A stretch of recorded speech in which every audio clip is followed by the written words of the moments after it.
Hello friend, ঐশীস কিচেনে সবাইকে জানাই স্বাগত। আশা করছি আপনারা সবাই ভালো আছেন, সুস্থ আছেন। আজও আমি একটা নতুন রেসিপি নিয়ে চলে এসেছি।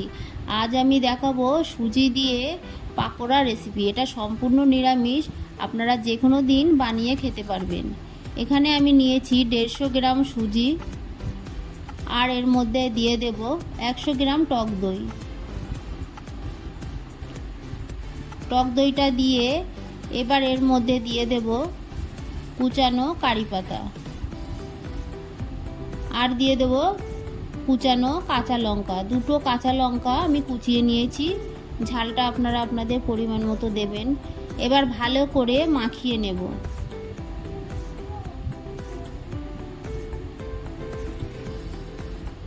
এটা খেতে খুবই ভালো লাগে, আপনারা বাড়িতে অবশ্যই একবার বানাবেন আর আমাকে কমেন্ট করে জানাবেন কেমন হয়েছে। ভালো করে মাখিয়ে নিয়েছি। এবার এর মধ্যে দিয়ে দেব গ্রেট করা আলু। আমি গ্রেটার দিয়ে দুটো মিডিয়াম সাইজের আলু গ্রেট করে নিয়েছি, নিয়ে ভালো করে 4 থেকে 5 বার ধুয়ে দিয়ে দিলাম। এবার এর মধ্যে দিয়ে দেবো হাফ টিস্পুন জিরে গুঁড়ো, আর দিয়ে দেবো হাফ টিস্পুন ধনে গুঁড়ো, আর দিয়ে দেবো হাফ টিস্পুন লাল লঙ্কার গুঁড়ো। আপনারা চাইলে শুধু কাঁচা লঙ্কা কুচি দিয়েও রেসিপিটা করতে পারবেন। আর দিয়ে দিলাম হাফ টিস্পুন হলুদ গুঁড়ো। এবারে দিয়ে দেব পরিমাণ মতো লবণ।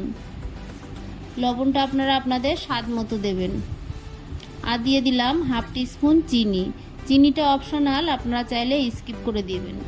আর দিয়ে দিলাম খুব সামান্য খাবার সোডা দিয়ে এবার ভালো করে মাখিয়ে নেব।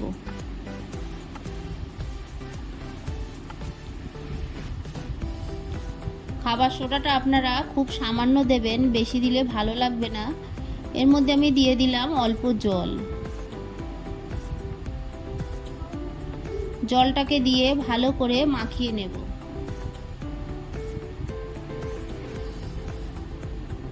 ভালো করে মাখিয়ে নিয়েছি। এবার এর মধ্যে দিয়ে দেব 2 টিস্পুন ময়দা।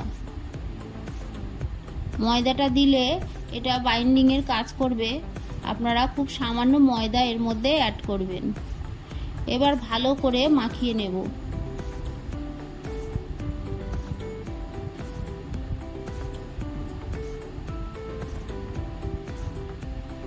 এটাকে ভালো করে মাখিয়ে নিয়েছি।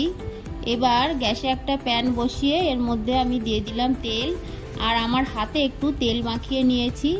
এবার পাকোড়া শেপ করে আমি দিয়ে দেব। আপনারা ছোট বড় আপনাদের পছন্দ মতো শেপ দিয়ে পাকোড়াগুলো ভেজে নেবেন।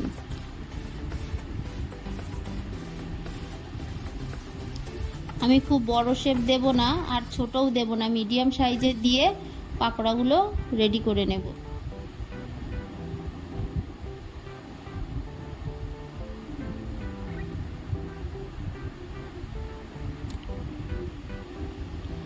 এবার এইগুলো দিয়ে দেখুন একটু লাল হয়ে আসছে। এবার পাকোড়াগুলোকে উল্টে পাল্টে দিয়ে ভালো করে ভেজে নেব। এটা খেতে ক্রিপসি হয় আর খুবই মজাদার লাগে, আপনারা অবশ্যই বাড়িতে একবার বানাবেন।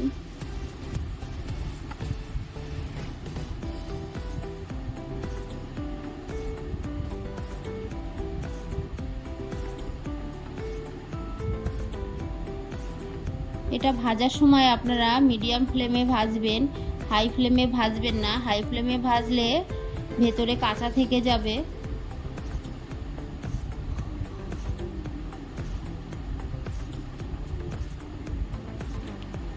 উল্টে পাল্টে নিয়ে পাকোড়াগুলোকে আমি ভালো করে ভেজে নিয়েছি। এবার তুলে নেব। আপনারা দেখছেন পাকোড়ার গায়ে কালার এসে গেছে, এরকম হলে পাকোড়াগুলোকে তুলে নেবেন। এর থেকে বেশি কড়া ভাজলে পাকোড়াটা খেতে ভালো লাগবে না।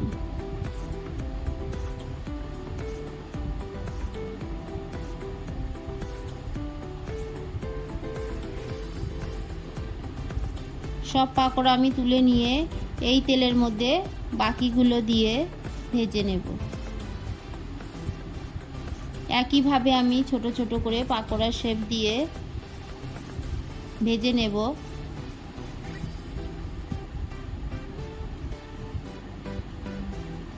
দেখুন এগুলোকেও আমি ভেজে নিয়েছি, এবার তুলে নেব।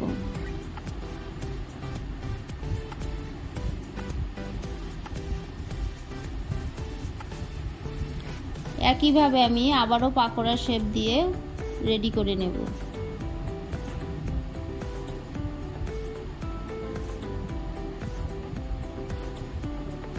এটা নিরামিষ দিনে আপনাদের কিছু ঝটপট খেতে ইচ্ছা হলে আপনারা এটা বানিয়ে খাবেন সন্ধে বেলায়।